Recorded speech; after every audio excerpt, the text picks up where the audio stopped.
1 Samuel. Shemuel Aleph. Capítulo 3. Enquanto isso, o menino Shemuel servia Iau diante de Eli. Mas a palavra de Iau havia ficado rara naqueles dias. As visões não eram frequentes. Certo dia, Eli estava deitado no lugar de costume, e sua vista já estava fraca. Ele não conseguia enxergar. A lâmpada do Criador ainda não tinha sido apagada, e Shemuel estava deitado no templo de Iau, onde se encontrava a arca do Criador. Então Iau chamou Shemuel. Ele respondeu: Estou aqui. Ele correu até Eli e disse: O amo me chamou?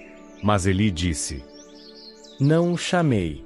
Volte a se deitar. Portanto, ele foi e se deitou. Iau o chamou novamente: Shemuel. Então Shemuel se levantou e foi até Eli, e disse: Estou aqui, pois o amo me chamou. Mas Eli lhe disse: Não o chamei, meu filho. Volte a se deitar. Shemuel ainda não conhecia Iau, e a palavra de Iau ainda não tinha sido revelada a ele. E Iau chamou novamente, pela terceira vez: Shemuel. Assim, ele se levantou, foi a Eli e disse: Estou aqui, pois o amo me chamou. Então Eli se deu conta de que era Iau quem estava chamando o menino. Por isso, Eli disse a Shemuel: Vá se deitar. Se ele o chamar de novo, diga: Fala, Iau, pois o teu servo está escutando. E Shemuel foi se deitar no seu lugar. Iau veio, ficou ali e o chamou como das outras vezes: Shemuel. Shemuel. E Shemuel disse: Podes falar, pois o teu servo está escutando. Iau disse a Shemuel: Vou fazer algo em Ishau que fará tinir os ouvidos de quem ouvir a respeito disso. Naquele dia, trarei contra ele tudo o que eu disse a respeito da casa dele, do começo ao fim.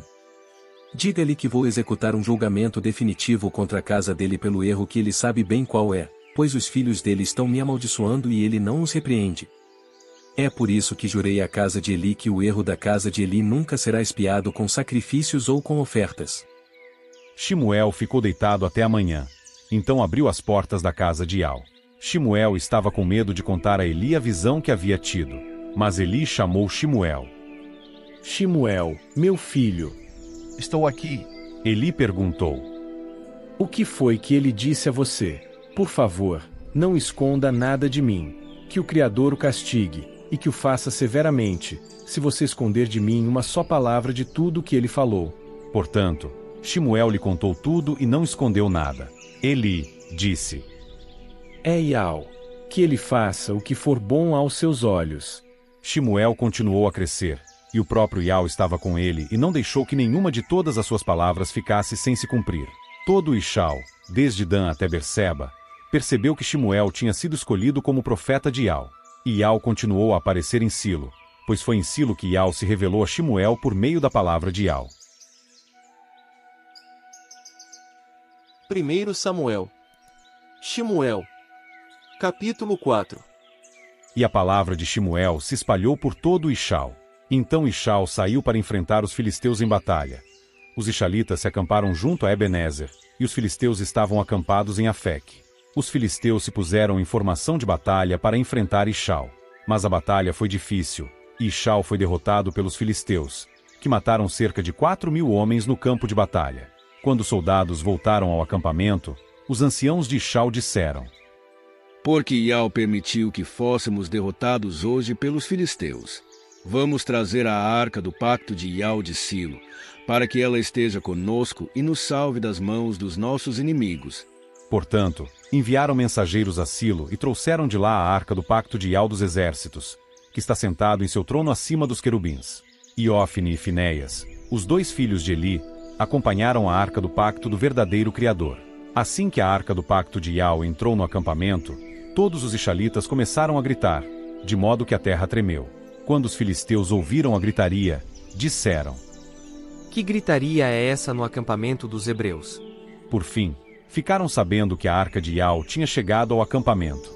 Os filisteus ficaram com medo e disseram: O Criador chegou ao acampamento. Ai de nós, pois algo assim nunca aconteceu antes. Ai de nós! Quem nos salvará das mãos desse Criador majestoso?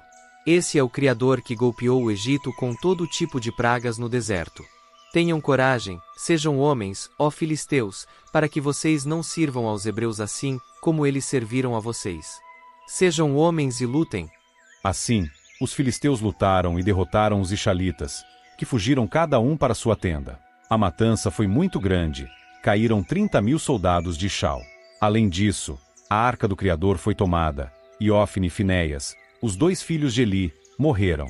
Um homem de Beniamim saiu correndo do campo de batalha e chegou naquele dia a Silo com as roupas rasgadas e com terra na cabeça. Quando o homem chegou, Eli estava sentado na cadeira à beira da estrada, vigiando, porque seu coração estava tremendo por causa da arca do verdadeiro Criador. O homem entrou na cidade para dar a notícia, de modo que a cidade inteira começou a clamar. Quando Eli ouviu o som do clamor, perguntou: Que tumulto é esse? Então o homem correu para dar a notícia a Eli. Eli tinha 98 anos de idade e seus olhos não se mexiam. Ele não enxergava. Então o homem disse a Eli: Eu vim do campo de batalha. Hoje mesmo fugi de lá.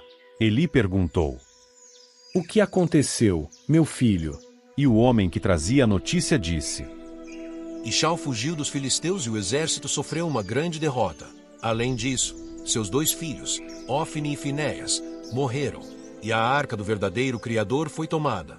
No momento em que ele mencionou a arca do verdadeiro Criador, Eli caiu da cadeira para trás, ao lado do portão, quebrou o pescoço e morreu, pois era idoso e pesado. Ele havia julgado Ishal por 40 anos. Sua nora, esposa de Finéias, estava grávida, perto de dar à luz. Quando ela ficou sabendo que a arca do verdadeiro Criador havia sido tomada e que seu sogro e seu marido tinham morrido, ela se curvou e de repente entrou em trabalho de parto e deu à luz. Quando estava morrendo, as mulheres que estavam com ela disseram: Não tenha medo, você deu à luz um filho. Ela não respondeu, nem deu atenção a isso, mas chamou o menino de Cabode, e disse: A honra exilou-se de Ishal. Ela disse isso porque a arca do verdadeiro Criador tinha sido tomada e porque seu sogro e seu marido tinham morrido. Ela disse: A honra exilou-se de Ishal, porque a arca do verdadeiro Criador foi tomada.